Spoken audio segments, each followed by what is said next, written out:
Alright, अब हम देखेंगे कि नंबर मेमोराइजेशन क्या होता है और इसको कैसे किया जाता है। तो उसके लिए हम फिर से जाएंगे हमारी साइट पर memoryjambori.com, aidev.memoryjambori.com। यहाँ पर अब आपको प्रैक्टिस टेस्ट में जाके सिलेक्ट करना है 5 मिनट नंबर्स को। जब आप 5 मिनट नंबर्स को सिलेक्ट करेंगे, ये आ जाएगी आपकी rules and how to play का पूरा सेटअप कि कैसे आप इस गेम को खेलने वाले हैं। तो मेमोराइजेशन के समय पर आपको 2 पेजेस दिए जाएंगे। हर एक पेज पर 10 रोज होंगी और हर रो में 30 नंबर्स होंगे, विच मीन्स एक पेज पर 10 by 30 300 डिजिट्स होंगे। 2 पेजेस पर 600 डिजिट्स हैं। डज दैट मीन आपको पूरे 600 डिजिट्स को मेमोराइज करने? नहीं, जितने कर सकते हैं आपको करना है। ठीक है, मेमोराइजेशन जो होगा वो 5 मिनट का होगा, रिकॉल इसमें 10 मिनट्स का है, पर आप पहले भी उसको सबमिट कर सकते हो सबमिट बटन को प्रेस करके। यूजुअली जब फिजिकल इवेंट होंगे तो वहां पर मेमोराइजेशन भी 5 मिनट का होगा और रिकॉल भी 5 मिनट का होगा। स्कोरिंग कैसे की जाती है? जो आप एक एक जो करेक्ट नंबर आप लिख रहे हैं उसका आपको मिलता है 1 पॉइंट। ओके, और अगर आपने 10 नंबर लगातार कंसेक्यूटिव करेक्ट नंबर्स लिखे हैं तो उसका आपको मिलेगा +1 बोनस पॉइंट। जैसे ही आपने कोई पहला गलत नंबर किया है वहीं पर आपका स्कोरिंग रुक जाएगी। आगे अगर आपने कुछ सही किया भी है उसके मार्क्स आपको नहीं मिलेंगे।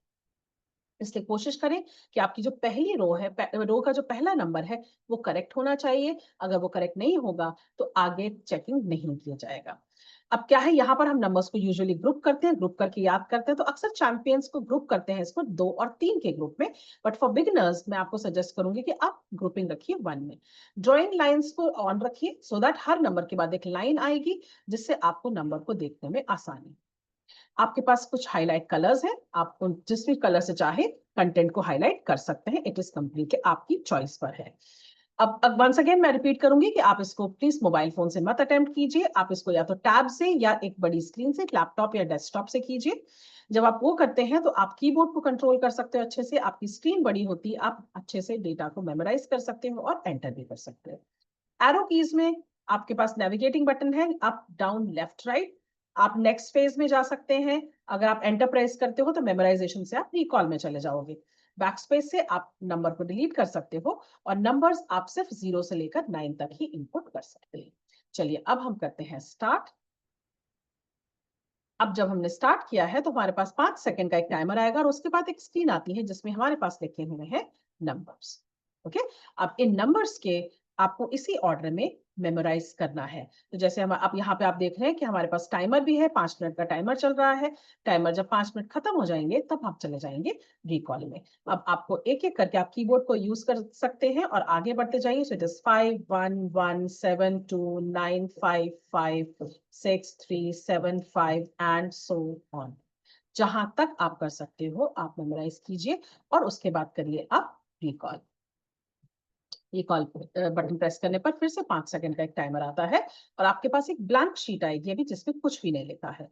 यहाँ पर हम नंबर्स लिख देंगे।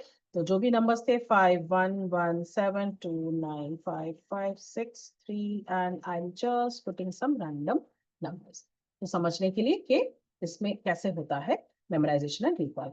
मैंने सबमिट किया है। अब मैं सबमिट जब करती हूँ मेरे पास एक कंफर्मेशन स्क्रीन आएगी, क्या मैं करना चाहती हूँ। I said yes and now एक मेरा स्कोर आ रहा है। जहां तक मैंने सही किया, जो मेरा पहला इनकरेक्ट नंबर था वहां तक मेरा स्कोर कैलकुलेट किया गया है।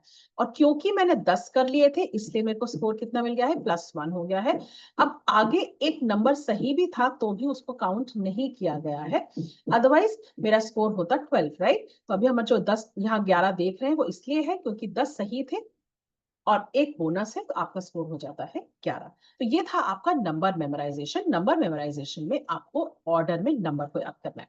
पर अक्सर हम नंबर मेमोराइजेशन में देखेंगे कि थोड़ा सा चैलेंजिंग होता है इसे करना, क्योंकि नंबर बड़े एब्स्ट्रैक्ट होते हैं। इसमें कोई इमेजिनेशन विजुअलाइजेशन अप्लाई नहीं किया जाता। अब नंबर को एक्चुअली करना कैसे वो हम देखेंगे स्ट्रैटेजी और मेथड में। तो ये था हमारा नंबर मेमोराइजेशन डिसिप्लिन।